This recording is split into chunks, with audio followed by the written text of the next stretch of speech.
మనం గమనించాల్సిన విషయం, దేవుడు అందరినీ సమానంగా ప్రేమిస్తున్నాడు. మంచివారు, చెడ్డవారు, నీతిమంతులు, అనీతిమంతులు అనేటి డివిజన్స్ మనం చేస్తాం.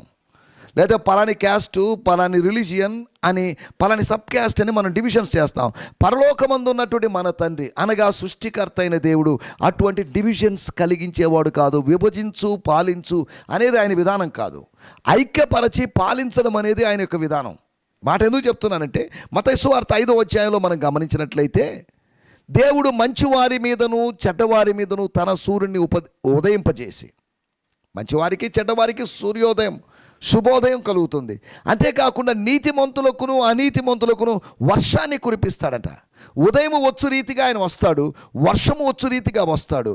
దేవుడు తన ప్రజల్ని ప్రకృతి ద్వారా, ప్రకృతిలో నుంచి బహుమానాలు ఇస్తున్నాడు. సూర్యోదయం ఇస్తున్నాడు, అంతేకాకుండా వర్షాన్ని, గాలి, వర్షములు లేకపోతే వీటిని దేవుడు మనకు ఉచితంగా ఇస్తున్నాడు. కాబట్టి దేవుడు ఇచ్చినట్టు వరములు అందరికీ ఇస్తున్నాడు. దేవుని యొక్క సమానత్వాన్ని అర్థం చేసుకొని ముందుకు సాగడానికి ప్రభు మనకు సాయం చేయనుగాక.